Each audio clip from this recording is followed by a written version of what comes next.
So this is where that prioritization is really coming into this budgeting method. Hi friends, welcome back to the Avocado Toast Budget. If you are new here, my name is Lexa, and today is part 2 of our budgeting method series, and today we are going to talk about the priority-based budget. If you are someone who just feels like there is not enough money for you to budget all of the things that you need, this is the budget for you. It is great for low income or high expenses and people who are truly living paycheck to paycheck. Or if you're someone who feels like you just never can have control over your money and your money is just being wasted on things that you don't actually care about, this is an awesome budgeting method as well. Before we get started, if you enjoy this video, make sure to give it a big thumbs up. It really helps out the YouTube algorithm, helps boost this video to the top. That way more people can find this content. Let's go ahead and get into it. So priority-based budgeting is pretty much exactly as it sounds. You are budgeting based on your priorities. The whole goal of this is to fund the things that matter first. That way you make sure the things that are on the top of your list for your goals and the things that you value, and also the things that just need to get paid for, are getting paid for in your budget. I've broken down the priority-based budget into 5 different steps. So let's go ahead and start with the first one, which is to review your spending. Honestly, this is one of my first steps for any budgeting method.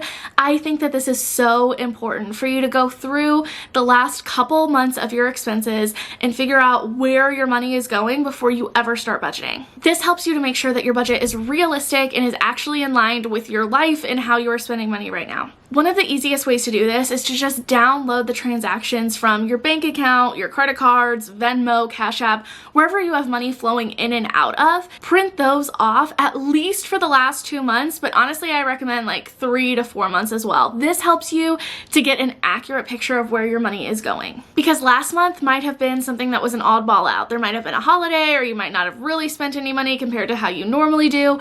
So getting a few months and averaging it all out really helps you to get an accurate picture of where your money is going. Now, how I like to go about doing this is once I've printed everything out, I go through and highlight the categories. So you could make this as easy or as in-depth as you want to. So you can just go through and highlight one color with your fixed or your necessary expenses, and then another color all of your unnecessary or extra spending money. Personally, I like to break it down a little bit further. I like to break them up into different categories such as clothing, eating out, fun money, gas, groceries, fixed expenses, etc. Going through with highlighters gives you a visual of where your money is going, which I think is so powerful. Step number 2 is to know your income. You're not going to be able to budget if you don't have some sort of a realistic idea of how much you're making. Hi, Editing Lexa here. What I really meant to say was that with this budget, it's often easier if you have some sort of an idea of how much money you're going to make. There are budgets that you can still use completely if you don't know how much you're going to make at all, if you don't have a good idea, if you're unemployed, if you have no income coming in, anything like that.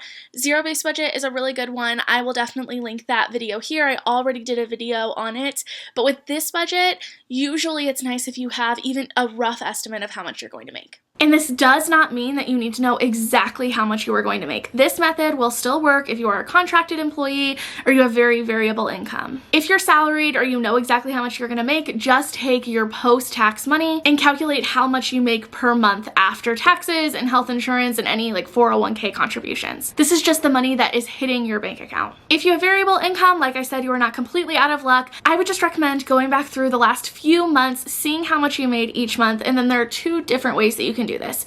You can either just average all of those months to see what your kind of average income is, or you can take the lowest amount. That way anything extra can just be thrown at your top goals. This is going to vary depending on your situation and your expenses, but just decide which one is best for you. Step number 3 is to calculate your extra money. Simply put, how you are going to do this is you are going to take your average income minus your necessary expenses.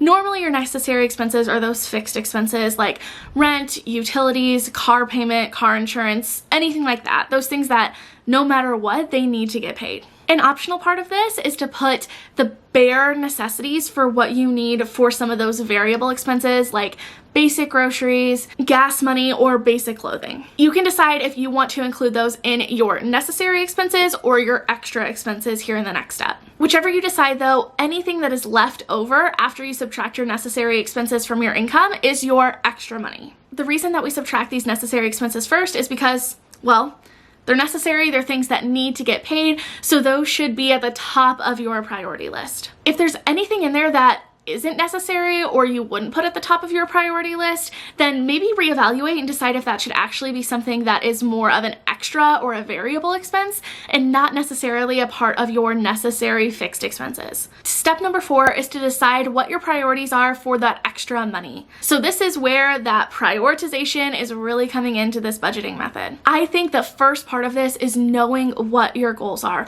Write down your short, medium, and long-term financial goals and know what is most important to you. If you came across a couple extra $100 or $1,000, what would you do with that money? Would you put it toward debt, saving, investing, spending? There's no judgment here. It does not matter what you choose as long as it is something that is important to you. And keep that in the back of your mind whenever you are starting to prioritize all your extra expenses. Once you know what your goals and your values are and what is important to you when it comes to your life and to your money, you are going to want to write out all of your expenses in order of importance. And with this, you're going to want to decide what the least amount is that you feel comfortable putting toward each of those categories.